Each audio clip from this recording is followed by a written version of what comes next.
Hello everyone, welcome back to our channel commerce corner. जैसा कि आप सबको पता है, हमने अकाउंटेंसी की रिवीजन सीरीज शुरू कर रखी है। उसमें हमने इश्यू ऑफ शेयर्स वाला चैप्टर कंप्लीट कर दिया है और आज हम शुरू कर रहे हैं अगला चैप्टर इश्यू ऑफ डिबेंचर्स का।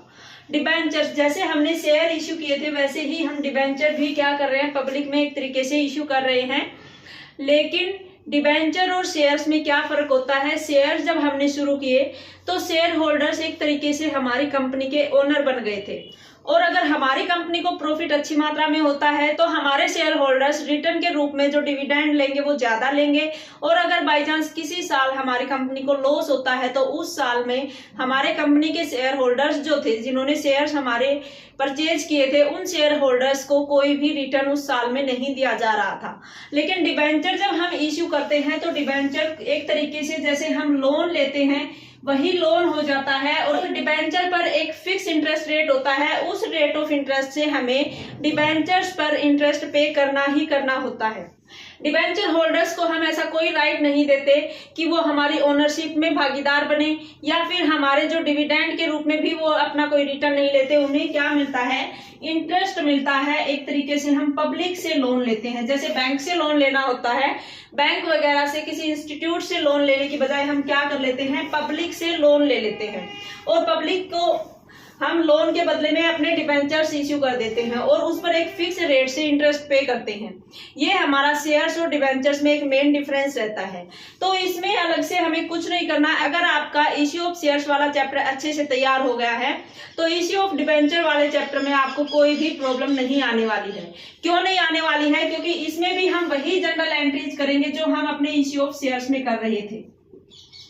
जैसे हम पब्लिक में ऑफर करते हैं तो उस टाइम पे जहां हम शेयर्स के लिए एप्लीकेशन कह रहे थे, यहाँ डिबेंचर्स के लिए एप्लीकेशन हो जाएंगी और जो हमारा शेयर कैपिटल में पैसा वहां ट्रांसफर हो रहा था, यहाँ हमारा डिबेंचर्स अकाउंट एक खोल लेंगे हम, उसमें पैसा ट्रांसफर हो जाएगा।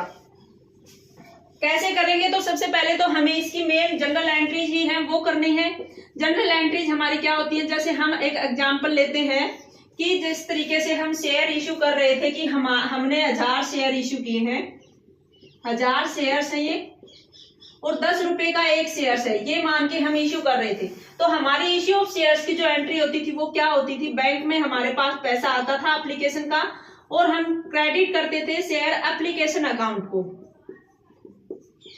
इसी तरह अगर डिबेंचर हमने यहाँ 1000 डिबेंचर इश्यू कर दिए, ये जो डिबेंचर इश्यू करते हैं इसके साथ ही इंटरेस्ट रेट लिखा होता है। जैसे हमारा क्वेश्चन हमें ये कहे कि 9% डिबेंचर इश्यू किए हैं हमने पब्लिक में, इस 9% का क्या मतलब होगा कि इन डिबेंचर्स पर जो इंटरेस्ट का रेट होगा वो 9% होगा।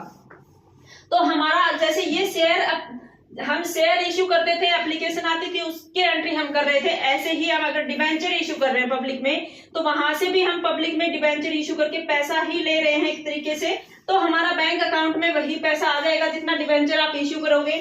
और यहाँ शेयर एप्लीकेशन की जगह आप क्या लिख दोगे? जो परसेंटेज है 9%, 10%, 12%, कुछ भी जो इंटरेस्ट रेट कंपनी फिक्स करती है वो साथ में लिखा होता है कि हम क्या कर रहे हैं, 9% डिबेंचर हमने इश्यू की और इसकी एप्लीकेशन का पैसा आया है तो डिबेंचर एप्लीकेशन अकाउंट हमारा इसी की तरह हमारा सेम क्या है कि क्रेडिट हो जाएगा एप्लीकेशन अकाउंट। इसके बाद ये एप्लीकेशन वाला पैसा आप कहाँ ट्रांसफर कर रहे थे? शेयर इश्यू करते टाइम शेयर एप्लीकेशन का पैसा आप ट्रांसफर कर रहे थे टू शेयर कैपिटल अकाउंट में। इसकी जगह हम यहाँ कर देंगे कि एप्लीकेशन अकाउंट यही डेबिट होना है, 9% डिबेंचर एप्लीकेशन अकाउंट को आप डेबिट करोगे और यहाँ शेयर कैपिटल की जगह हमारा डिबेंचर्स अकाउंट खुल जाएगा। यहाँ हमारा खुल जाएगा डिबेंचर्स अकाउंट। सिर्फ ये फर्क है। ऐसे ही जैसे हमारा इश्यू ऑफ शेयर्स में एप्लीकेशन के बाद अलॉटमेंट की एंट्री हो रही थी, यहाँ भी हमारी अलॉटमेंट की होगी। अलॉटमेंट की एंट्री में हम पहले अमाउंट ड्यू वाली एंट्री कर रहे थे, यहाँ वहां जैसे हम कर रहे थे शेयर अलॉटमेंट अकाउंट को डेबिट कर रहे थे और कैपिटल अकाउंट को क्रेडिट कर रहे थे। यहाँ अब हम क्या कर देंगे, 9% डिबेंचर अलॉटमेंट अकाउंट को आप डेबिट कर दो और क्रेडिट कर दो आप डिबेंचर्स अकाउंट को। सेम एंट्रीज है, कोई भी चेंज नहीं है। इसके बाद अलॉटमेंट का जो पैसा आ रहा है बैंक में आएगा, बैंक अकाउंट को आप डेबिट करोगे और किस चीज का पैसा आया है, ये डिबेंचर्स अलॉटमेंट का पैसा आया है तो ये एंट्री कर दोगे। वही जैसे हमारा 10 रुपए का शेयर है उसको 3 या 4 पोर्शन में बांट लेते कि 4 रुपए एप्लीकेशन पर, 3 अलॉटमेंट पर, 2 फर्स्ट कॉल पर, 1 फाइनल कॉल पर। इसी तरह 10 रुपए का एक डिबेंचर होगा, उसको भी ऐसे ही हम डिस्ट्रीब्यूट करेंगे और ये सारी एंट्री करनी है। इसके बाद फर्स्ट कॉल का आता है। फर्स्ट कॉल के लिए हम शेयर इश्यू करते थे, उस टाइम करते थे कि हमारी शेयर फर्स्ट कॉल है उसको डेबिट कर रहे थे, शेयर कैपिटल को क्रेडिट कर रहे थे। यहाँ भी हम क्या करेंगे, डिबेंचर्स जो होंगे उसका फर्स्ट कॉल का अमाउंट है उसको पहले तो आप डिबेंचर्स अकाउंट में ट्रांसफर करोगे, फिर ये पैसा अगर बैंक में आता है तो बैंक अकाउंट को डेबिट करोगे आप, और 9%, ये हमारा एग्जाम्पल के तौर पर है 9%, कुछ भी इंटरेस्ट रेट हो सकता है, 10%, 12%, 8%, 7%, कुछ भी हो सकता है। यहाँ फर्स्ट कॉल का पैसा आ जाएगा। इसी तरह अगर फाइनल कॉल होगी तो पहले ड्यू अमाउंट की एंट्रीज कर दोगे आप, और फिर जब बैंक में पैसा आता है तो बैंक अकाउंट में हमारा यहाँ फर्स्ट की जगह सेकंड या फाइनल कॉल का पैसा आप लिख दोगे। इस तरीके से ही हमें सेम वही की वही एंट्री डिबेंचर्स वाले चैप्टर में करनी होती है। एक इस चैप्टर की आपको बात याद रखनी है, वो क्या है कि हम शेयर्स को जब इश्यू कर रहे थे तो हम 2 तरीके से ही शेयर को इश्यू कर रहे थे, या तो एट पार पर इश्यू कर रहे थे या एट प्रीमियम पर इश्यू कर रहे थे। एट पार मीन्स जैसे 10 रुपए का शेयर है, 10 में ही आप पब्लिक को दे रहे थे। एट प्रीमियम मीन्स 10 रुपए का शेयर है लेकिन 12 रुपए में आप शेयर दे रहे थे पब्लिक को। सिर्फ 2 तरीके से ही शेयर को इश्यू किया जाता था। शेयर हमारे कभी भी डिस्काउंट पर इश्यू हम नहीं करते थे। लेकिन अब जो डिबेंचर्स की बात हम कर रहे हैं, डिबेंचर्स जो होंगे इन्हें आप 3 तरीके से इश्यू कर सकते हो। एट पार पर भी कर सकते हो, एट प्रीमियम भी कर सकते हो, मीन्स 10 रुपए का डिबेंचर 10 में भी इश्यू करोगे, 10 का डिबेंचर 11 या 12 रुपए में भी कर सकते हो, और 10 रुपए का डिबेंचर है उसको 9 रुपए में भी इश्यू कर सकते हो। मतलब आप डिबेंचर को डिस्काउंट पर भी इश्यू कर सकते हो, ये आपको याद रखनी है। तो एट पार की एंट्री हमने जो अभी करी है वही हो जाएंगी। अगर प्रीमियम पर इश्यू कर रहे हो तो क्वेश्चन में या तो साफ हमें लिखा मिलेगा कि एप्लीकेशन, अलॉटमेंट या कॉल में से हम किसके साथ प्रीमियम का पैसा मंगवा रहे हैं। अगर कुछ भी नहीं लिखा है तो शेयर्स वाले चैप्टर वाले की बात यहाँ लागू होगी कि अलॉटमेंट पर हमें दिखाना होगा प्रीमियम का पैसा। अब जो अलॉटमेंट की जो एंट्री होती है वो क्या होती है हमारी, डिबेंचर्स अलॉटमेंट अकाउंट जो है उसको हम पहले तो कर रहे हैं डिबेंचर्स अकाउंट में ट्रांसफर, और इसके बाद आ रहा था हमारा बैंक अकाउंट में। ये एट पार वाली एंट्री की बात कर रहे हैं कि ऐसे ही हम एंट्री करते थे डिबेंचर अलॉटमेंट अकाउंट में, अब हमारा पैसा आ गया बैंक में। लेकिन ये थी एट पार की एंट्री। लेकिन प्रीमियम पर है तो यहाँ क्या फर्क हो जाएगा कि जैसे यहाँ 10 रुपए से ही हमारा, जैसे मान लो 100 डिबेंचर्स थे, 10 रुपए से 1000 रुपए यहाँ आ जाता, 1000 यहाँ आ जाता। लेकिन अब प्रीमियम पर इश्यू किया तो ये प्रीमियम का पैसा 2 रुपए है, ये अलॉटमेंट पर मंगवा रहे हैं, तो इसका मतलब हमारा बैंक में 5 रुपए आना है। डिबेंचर अलॉटमेंट अकाउंट हमारा 5 रुपए से होना है। इसमें डिबेंचर्स में तो हम ट्रांसफर करेंगे सिर्फ 3 रुपए, लेकिन इसके साथ जो है सिक्योरिटी प्रीमियम, जैसे आप शेयर्स में कर रहे थे, सिक्योरिटी प्रीमियम अकाउंट है 2 रुपए, वो भी साथ में क्रेडिट हो जाएगा, और यहाँ टोटल 5 रुपए अलॉटमेंट के बैंक में आ जाएंगे आपके। इस तरीके से हमें अगर प्रीमियम पर है तो एंट्री करनी है। और इसी शेयर्स को अगर आप 10 रुपए वाला शेयर 9 में इश्यू कर देते हो तो ये डिस्काउंट भी हम अभी यहाँ अलॉटमेंट के टाइम पर ही करेंगे। जैसे मान लो 3 रुपए हम ये कर रहे थे, 3 एप्लीकेशन पर आएंगे, 3 अलॉटमेंट पर आएंगे, 2 फर्स्ट कॉल पर आ रहे हैं हमारे, 2 फाइनल कॉल पर आ रहे हैं। ऐसे हम डिस्ट्रीब्यूट कर रहे हैं पूरे 10 रुपए को। अब हम कहते हैं कि 10 रुपए का है लेकिन 1 रुपया यहाँ हम डिस्काउंट दे देते हैं। अगर ये 1 रुपए का डिस्काउंट दे रहे हो तो आप क्या करोगे, डिबेंचर अलॉटमेंट अकाउंट आपका डेबिट होगा, ये अब 2 रुपए से होगा।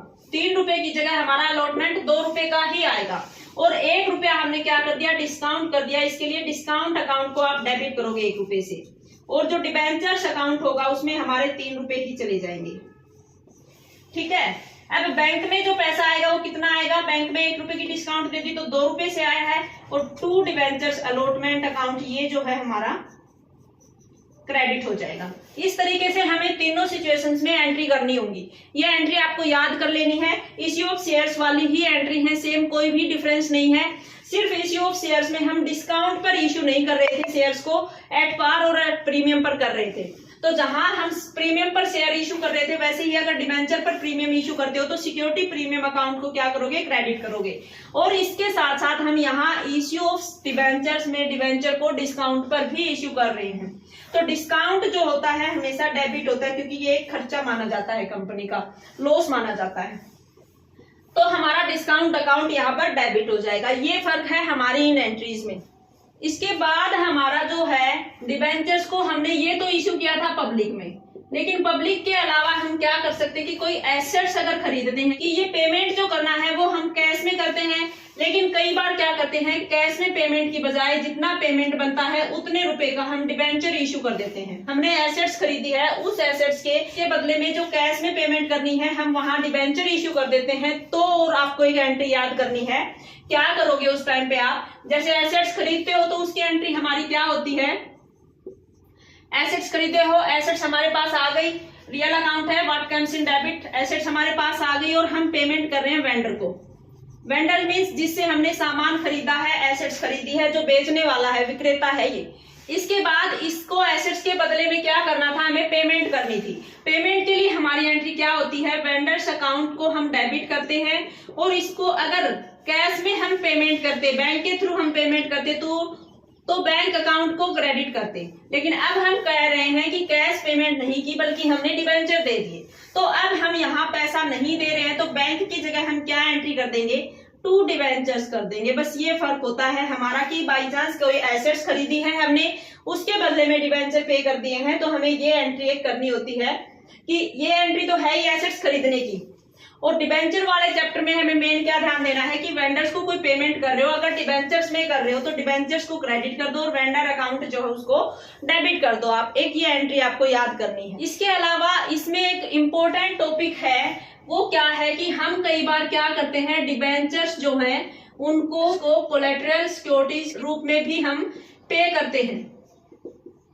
ये कोलेटरल सिक्योरिटीज का क्या मतलब है कि हम जैसे हमने बैंक से लोन लिया, बैंक से हम जब लोन लेते हैं तो हमें क्या करना होता है, कुछ एसेट्स इसको गिरवी रखनी पड़ती हैं। अब हमारी एसेट्स, मान लो हमने 1 लाख का लोन लिया है, हमारी एसेट्स हमने इसके बदले में हमने क्या कर दिया, गिरवी रख दी। ये हमारी क्या होगी, प्राइमरी सिक्योरिटी है। ये हमारी प्राइमरी सिक्योरिटी है कि हमने बैंक से जितना लोन लिया उसके बदले में हमने अपनी एसेट्स को यहाँ गिरवी रख दिया। गिरवी रखने का क्या मतलब है कि अगर ये बैंक की लोन की हम पेमेंट नहीं कर पाते हैं तो बैंक को ये अधिकार हो जाता है कि हमने जो एसेट्स गिरवी रखी है उसको बेच के वो अपना लोन का पैसा है वो रिकवर कर सकता है। लेकिन बैंक सिर्फ प्राइमरी सिक्योरिटीज की बजाय क्या कहता है कि हमें कुछ और भी सिक्योरिटी के तौर पर चाहिए, तो उसे हम क्या कहते हैं, कोलेटरल सिक्योरिटीज कहते हैं। कोलेटरल मीन्स होता है सेकेंडरी जो सिक्योरिटी है वो। प्राइमरी सिक्योरिटी तो हमने एसेट्स को रखा ही है बैंक लोन के बदले में, अब सेकेंडरी जो हमारी सिक्योरिटी जो होगी हम किसको रख देते हैं, अपने डिबेंचर्स को रख देते हैं। तो अब ऐसी सिचुएशन में अगर कहीं बैंक से हमने लोन लिया है और उसके बदले में अपने डिबेंचर्स को हमने एज ए सिक्योरिटीज रखा है, तो हमें क्या एंट्री करनी होगी, हमें ये देखना है। तो जब हम बैंक से लोन लेते हैं तो हमारी एंट्री क्या होती है, बैंक से लोन लिया, हमारे पास पैसा आ गया, बैंक अकाउंट डेबिट कर दिया। और कहां से पैसा आया, हमने बैंक से लोन लिया है तब ये पैसा आया, बैंक लोन अकाउंट को हमने क्रेडिट कर दिया। ये एंट्री हमारी होती है जब भी हम बैंक से लोन लेते हैं। तो इसके बदले में एसेट्स तो गिरवी रखी थी, हमने अभी डिबेंचर्स भी गिरवी रखे हैं। इसका मतलब हमने अब डिबेंचर को सेकेंडरी सिक्योरिटीज के तौर पर, कोलैटरल सिक्योरिटीज के तौर पर रखा है, तो उसकी भी एंट्री करके हमें यहाँ दिखानी है। सिर्फ एंट्री करके दिखानी है, इसका हमारा जो टोटल बैलेंस होगा, अमाउंट होगा, उस पर कोई खास फर्क नहीं पड़ेगा। क्यों नहीं पड़ेगा कि हमने अपनी सिक्योरिटीज सिर्फ बैंक को इसलिए दी है कि अगर बाई चांस हम ये लोन पे नहीं कर पाते हैं इन फ्यूचर, तो आप हमारे डिबेंचर्स जो हैं वो भी आप पब्लिक में बेच सकते हो और पैसा हमारा लोन के बदले में जो हम नहीं पे करेंगे वो ले सकते हो। लेकिन अभी ऐसी सिचुएशन आई नहीं है, हमने बैंक को सिर्फ डिबेंचर दिया है। जैसे पब्लिक में इश्यू हम करते तो हम डिबेंचर इश्यू करते तो हमारे पास बैंक में पैसा आता, बैंक को हम अकाउंट को डेबिट कर रहे, बैंक अकाउंट को हम डेबिट कर रहे थे और डिबेंचर्स जो है हम उसको क्रेडिट कर रहे थे। लेकिन यहाँ बैंक लोन के बदले हमने सिर्फ कोलैटरल सिक्योरिटीज के तौर पे डिबेंचर को यूज किया है हमने, ना ही उन डिबेंचर्स के बदले बैंक ने हमें पैसा दिया है। बैंक लोन तो एक अलग अमाउंट थी, उसके बदले में हमने एसेट्स को भी गिरवी रख दिया और अलग से सिक्योरिटीज के तौर पे हमने डिबेंचर्स दिए हैं। अब वो डिबेंचर्स अगर हम पे नहीं करते हैं बैंक लोन को, तो वो बैंक हमारा क्या करेगा, उन सिक्योरिटीज को, उन डिबेंचर्स को पब्लिक में जारी कर देगा और पैसा ले लेगा। इसके बदले हम एक अकाउंट खोलते हैं। ये अकाउंट आपको याद रखना है, क्वेश्चन पेपर में 1 नंबर में भी पूछा जाता है। जब हम डिबेंचर को कोलेटरल सिक्योरिटीज के तौर पर इश्यू करते हैं तो हमारा कौन सा अकाउंट हमें खोलना होता है। तो इस टाइम पे जैसे देखो, अगर हम पब्लिक में इश्यू करते तो हमारी ये एंट्री बन रही है, तो अब हमारा बैंक में तो कोई पैसा आ नहीं रहा है, यहाँ तो हम कोई एंट्री करेंगे नहीं बैंक की, तो इसकी जगह हम क्या कर देंगे, डिबेंचर सस्पेंस अकाउंट खोलेंगे। यहाँ ये आपको याद रखना है, डिबेंचर सस्पेंस अकाउंट यहाँ खोला जाता है और हमारा क्रेडिट वही डिबेंचर्स हो जाएंगे। डिबेंचर्स अकाउंट को हम क्रेडिट कर देंगे। ये एंट्री कब करेंगे हम, जब अपने डिबेंचर को कोलेटरल सिक्योरिटीज के तौर पे, बैंक लोन के बदले में हम सिक्योरिटीज के तौर पर रख रहे हैं डिबेंचर्स को, तो हमारी एक ये एंट्री की जाती है। और इसमें मेन क्वेश्चन यही पूछा जाता है कि कौन सा अकाउंट खोला जाता है, तो डिबेंचर सस्पेंस अकाउंट खोला जाता है। इस अकाउंट का हमारा देखो, यहाँ हमने कोई पेमेंट नहीं की है, सिर्फ डिबेंचर को गिरवी रखा है। मेन डिबेंचर्स के बदले में कुछ पैसा हमें नहीं मिला है। इसको हमें बैलेंस शीट में सिर्फ वर्किंग नोट में दिखाना होता है, क्योंकि बैलेंस शीट में जो हमारी जो लायबिलिटीज है, बैलेंस शीट जो हमारी होती है उसकी लायबिलिटीज है, हम इक्विटी एंड लायबिलिटीज साइड जो है उसमें हम क्या दिखाते हैं कि लॉन्ग टर्म की जो लायबिलिटीज है, लोन लिया है तो लॉन्ग टर्म की लायबिलिटीज है, जिसे हम अब वर्टिकल जो फॉर्म होता है उसमें नॉन करंट लायबिलिटीज नाम से लिखते हैं। और इस नॉन करंट लायबिलिटीज में हम बैंक लोन को लिखते हैं। तो बैंक लोन तो हमारा, हम मान रहे थे कि 1 लाख लिया है तो इस 1 लाख को ही लिखोगे। लोन तो हमारा पैसा तो हमारे पास 1 लाख का आया है, यही हमारी लायबिलिटीज है कि इसको ही हमें पे करना है, इस 1 लाख को। लेकिन हमने यहाँ डिबेंचर को कोलेटरल सिक्योरिटीज के तौर रखा है, उसको भी हमें दिखाना होता है। तो उसके लिए हम क्या, डिबेंचर्स दिए हैं तो जैसे इक्विटी एंड लायबिलिटीज में तो दिखाना ही हमें, डिबेंचर्स को हम लायबिलिटी साइड में दिखाते हैं, शेयर कैपिटल हो या डिबेंचर्स से पैसा लिया हो। वो मान लो हमने 1 लाख का लोन लिया था, उसमें से 90,000 की तो हमने एसेट्स ही गिरवी रख दी, हमने 10,000 के जो डिबेंचर्स हैं वो रखे हैं। अब ये 10,000 जो है ये डिबेंचर्स हैं, 10,000 के वो कोलेटरल सिक्योरिटीज के तौर पर रखे हैं, लेकिन इसमें से हमें घटा देना होता है, डिबेंचर सस्पेंस अकाउंट होता है वो। इस सस्पेंस अकाउंट में भी हमने ये 10,000 लिखे हैं, तो इन दोनों को आपस में अगर माइनस कर दोगे, घटा दोगे, तो हमारा लोन जो लायबिलिटीज है वो तो बैंक लोन ही बचना है। तो इस बैंक लोन को ही हमें हमारे लायबिलिटी के तौर पर पे करना है, सिर्फ इसको शो करना होता है। इनसे हमारी जो अमाउंट होती है उस पर कोई फर्क नहीं पड़ता है, ये बात याद रखनी है आपको। कोलेटरल सिक्योरिटीज में हम क्या अकाउंट खोलते हैं, डिबेंचर सस्पेंस अकाउंट खोलते हैं, इस बात को आप याद रखोगे। इसके बाद जो हमारा टॉपिक रहता है वो क्या है कि हम डिबेंचर जो इश्यू करते हैं वो हमने ये कहा कि हम इनको 3 तरीके से हम क्या कर सकते हैं, इश्यू कर सकते हैं। एट पार कर सकते हैं, एट प्रीमियम भी कर सकते हैं, और इसके साथ साथ हम डिस्काउंट पर भी कर सकते हैं। पढ़ा है हमने ये कि हम तीनों तरीके से हम क्या कर सकते हैं, डिबेंचर्स को इश्यू कर सकते हैं। लेकिन इन डिबेंचर्स को रिडीम कैसे करेंगे हम, रिडीम का मतलब है, रिडेम्पशन का मतलब है कि इन डिबेंचर्स की कुछ टाइम पीरियड के बाद, इनका टाइम जब पूरा हो जाएगा, जैसे हम डिबेंचर इश्यू कर रहे हैं 5 साल के लिए कर रहे हैं, 3 साल के लिए कर रहे हैं, तो 3 साल के बाद जब हम अपने डिबेंचर होल्डर्स से ये डिबेंचर वापस ले रहे हैं और उनको पेमेंट कर रहे हैं, तो वो कितनी पेमेंट करेंगे, इसको हम रिडेम्पशन कहते हैं। कि हमने डिबेंचर्स को रिडीम कर दिया, उनकी पेमेंट कर दी एक तरीके से। हम कर तो डिबेंचर को इश्यू ही रहे हैं, लेकिन जब हमने डिबेंचर को इश्यू किया उसी टाइम पे हमने ये बताया है कि इसका रिडेम्पशन हम किस तरीके से करेंगे। इसका शोधन जो होगा, इसका टाइम पीरियड जब खत्म हो जाएगा, इसका शोधन होगा, इसका रिडेम्पशन होगा, वो किस तरीके से होगा, ये इस टॉपिक को हम पढ़ रहे हैं। Issue of shares considering the terms of redemption, ये टॉपिक है हमारा। हम ये नहीं पढ़ रहे हैं कि रिडेम्पशन कैसे करेंगे, हम सिर्फ ये कर रहे हैं कि शेयर जब इश्यू कर रहे हैं उसी टाइम पे हम ये अपने डिबेंचर होल्डर्स को इन्फॉर्मेशन साथ में ही देते हैं कि इसका रिडेम्पशन किस तरीके से माना जाएगा, किस तरीके से समझा जाएगा, ये बात कर रहे हैं हम। तो इश्यू तो हम 3 तरीके से करते हैं जो अभी हमने पढ़ा है, एट पार पर, प्रीमियम पर और डिस्काउंट पर। इनका रिडेम्पशन लेकिन क्या होता है कि 2 ही तरीके से होता है। कैसे कैसे, या तो एट पार पर या एट प्रीमियम पर। डिस्काउंट पर क्यों नहीं होता, क्योंकि देखो जब हम डिबेंचर इश्यू कर रहे थे, हम पब्लिक को ये कह रहे थे कि आप 10 रुपए का डिबेंचर ले लो और आपको 3 साल के बाद हम इन 10 रुपए के बदले में 9 रुपए देंगे। तो क्या कोई भी डिबेंचर होल्डर्स हमारी कंपनी से के डिबेंचर्स खरीदेगा? नहीं खरीदेगा। तो हम क्या कर सकते हैं, या तो 10 रुपए वाला डिबेंचर हम 3 साल के लिए ले रहे हैं, 3 साल तक आपको इंटरेस्ट पे करते रहेंगे जितना बनता है, और रिडीम इसको 10 रुपए में ही कर देंगे। या फिर 10 रुपए का डिबेंचर है, उसको हम 12 रुपए में, इसका रिडेम्पशन के टाइम पे 12 रुपए में इसकी हम आपको पेमेंट कर देंगे। ऐसा ही हो सकता है सिर्फ अगर हम ये कहें कि आपको डिस्काउंट पर रिडीम करेंगे तो कोई भी डिबेंचर होल्डर्स हमारे डिबेंचर्स जो है वो नहीं लेगा। तो इसमें रिडेम्पशन की कंडीशंस कितनी बन जाती हैं कि 3 तरीके से तो हम इश्यू करते हैं और रिडेम्पशन सिर्फ 2 तरीके से होता है, एट पार और एट प्रीमियम। तो इस कंडीशंस में हमारे पास यहाँ 6 केस बनते हैं। 6 केस कैसे बनेंगे कि एट पार पर हमने इश्यू किया, या तो इसको 2 तरीके से रिडीम कर सकते हो, या तो एट पार पर कर सकते हो या एट प्रीमियम कर सकते हो। 2 तो रिडेम्पशंस की हमारी ये कंडीशंस बन जाती हैं। और जैसे हमने प्रीमियम पर इश्यू किया, इसका भी रिडीम हम क्या कर सकते हैं, या एट पार कर सकते हैं या एट प्रीमियम कर सकते हैं। 2 कंडीशंस हमारी ये बन जाती हैं। और डिस्काउंट पर इश्यू किए वो एट पार कर सकते हैं या एट प्रीमियम कर सकते हैं। तो इनकी क्या जनरल एंट्रीज बनी, एक बार हम ये देखते हैं। देखो, अगर एट पार पर इश्यू किया जाता है और एट पार पर ही उसके रिडेम्पशंस की बात होती है, सिंपल हमारी जो एंट्री थी वही रहेंगी। यहाँ रिडेम्पशंस वाली कंडीशंस होती है, उसमें हमें क्या करना है, सिर्फ हमारा जैसे 10 रुपए का है उसको 10 रुपए से ही हमें एक ही एंट्री करके दिखानी होती है। हमें इसका अलग अलग पोर्शन नहीं बनाना होगा कि अलॉटमेंट का, एप्लीकेशन का, फर्स्ट कॉल का, ऐसे नहीं होता है। रिडेम्पशंस वाला टॉपिक आता है तो सिर्फ एक एंट्री आपको करनी होगी जिसमें हम अकाउंट खोलेंगे डिबेंचर्स, एप्लीकेशन एंड अलॉटमेंट का एक ही इकट्ठा अकाउंट खोल लेते हैं कि लमसम जो अमाउंट लेकर आते हैं हम उसके लिए सिर्फ एक अकाउंट खोलते हैं।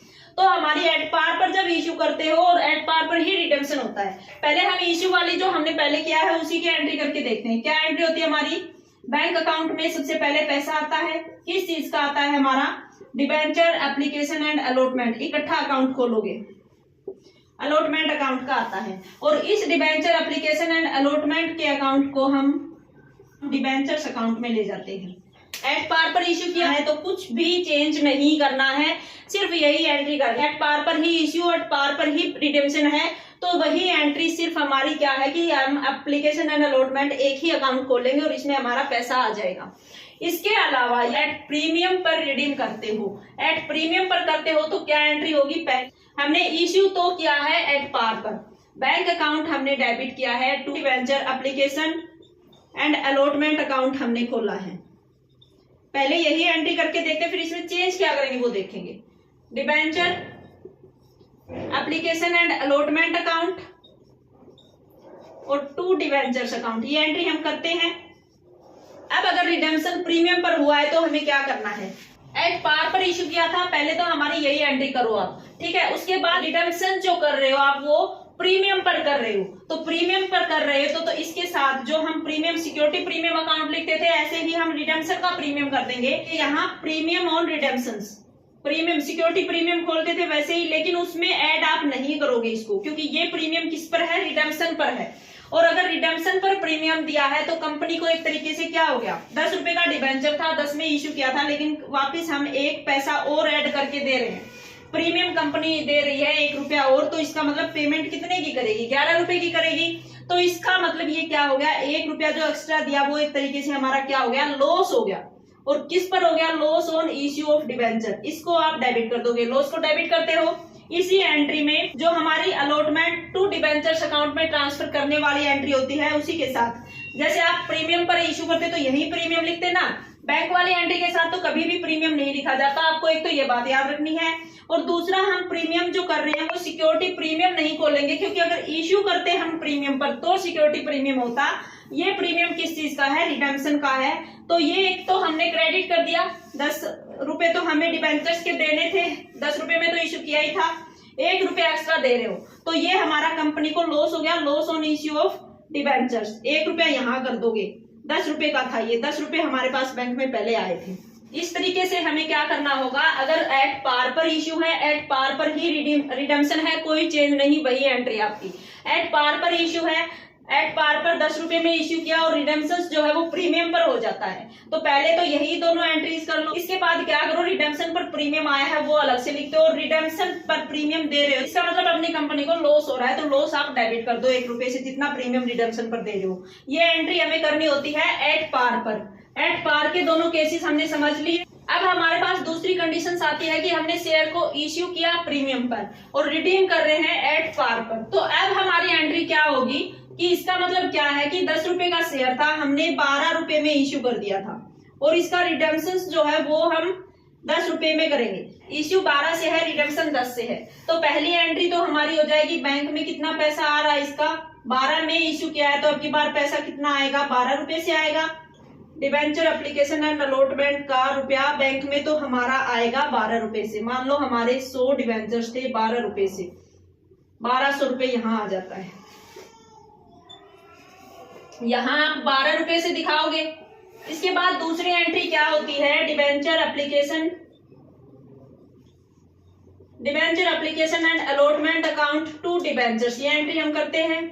और हमने प्रीमियम पर इश्यू किया था तो प्रीमियम पर इश्यू करते हैं तो हम अपना अकाउंट होता है सिक्योरिटी प्रीमियम का, ये करते हैं।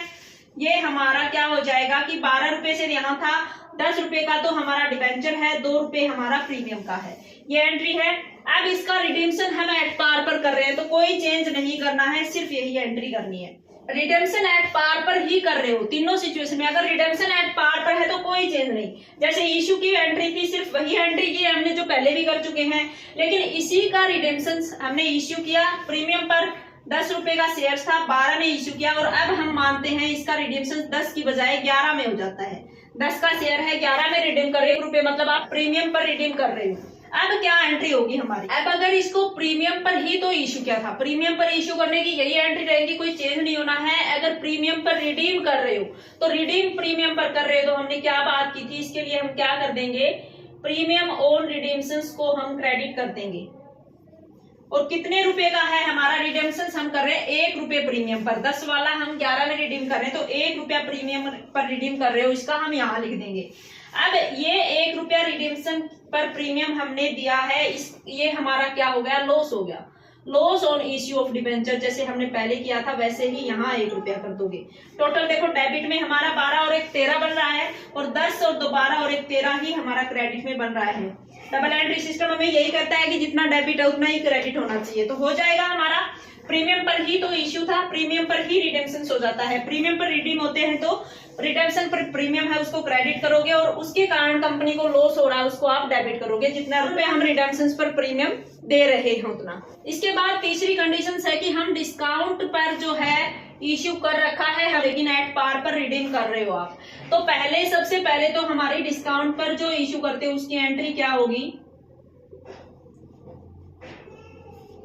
एप्लीकेशन एंड अलॉटमेंट इकट्ठा ही अकाउंट है हमारा, लमसम अमाउंट हम पे करें। अकाउंट पर आपने इश्यू किया है और एट पार पर कर रहे हो तो जो एंट्री आप इश्यू के टाइम पे करते हो वही सेम टू सेम एंट्री रह जाएंगी, कोई चेंज नहीं करना है।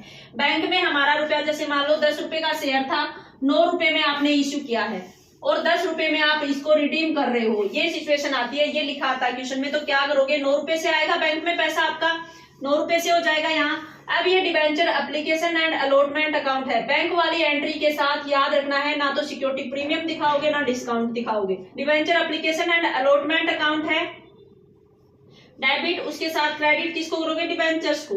डिबेंचर्स तो हम 10 रुपए से ही करेंगे लेकिन अलॉटमेंट के टाइम हमारा 9 रुपए से ही हुआ है, अलॉटमेंट अकाउंट में पैसा हमारा 9 का ही आया है। तो बाकी जो 1 रुपया बच गया वो हमारा क्या डिस्काउंट अकाउंट हो जाएगा, ये 1 रुपए से। यही एंट्री होती है, जो हम जनरल एंट्री हमने यही की थी डिस्काउंट पर इश्यू के टाइम, और डिस्काउंट पर इश्यू किया और एट पार पर रिडीम किया, कोई चेंज नहीं करना है, यही एंट्री रहनी है। और इस डिस्काउंट वाले शेयर्स को हम प्रीमियम पर जब रिडीम कर रहे हैं तो हमें क्या एंट्री करनी है, प्रीमियम पर रिडीम करने का मतलब है 10 रुपए का शेयर था, 9 में तो आपने इश्यू किया था और आपको अब 11 रुपए में रिडीम करना है, तो वही हो जाएगा 1 रुपया हम क्या कर रहे हैं, प्रीमियम का दे रहे हैं। तो प्रीमियम ऑन रिडेम्पशन अकाउंट जैसे पीछे कर रहे थे वैसे ही हम क्या करेंगे, 1 रुपया जो हमने दिया है प्रीमियम का रिडेम्पशन के टाइम वो क्रेडिट करोगे और ये 1 रुपया हमारा क्या हो गया, लॉस हो गया। जब हमने डिबेंचर इश्यू किए तब 1 रुपया यहाँ दिखा दोगे। इसमें आप दोनों को इकट्ठा दिखा सकते हो। देखो सिक्योरिटी प्रीमियम एंड रिडेम्पशन को आप इकट्ठा नहीं दिखा सकते, टोटल एक एंट्री नहीं कर सकते, इसको आप इकट्ठा दिखा सकते हो क्योंकि डिस्काउंट दी है वो भी कंपनी का नुकसान था और लॉस हुआ। अब ये 1 रुपए रिडेम्पशन पर प्रीमियम दिया, ये भी कंपनी का नुकसान हुआ है, इसको एक ही जगह हम लॉस क्या दिखा सकते हैं, 2 रुपए का दिखा सकते हैं। रिडेम्पशन के टाइम पर ये 3 केस बनते हैं, इन तीनों की एंट्री आपको याद करनी है और इसके अलावा इस चैप्टर में इतना ज्यादा कुछ नहीं पूछा जाएगा। आज के लिए इतना ही, मिलते हैं नेक्स्ट वीडियो में, तब तक के लिए bye bye, thank you, have a nice.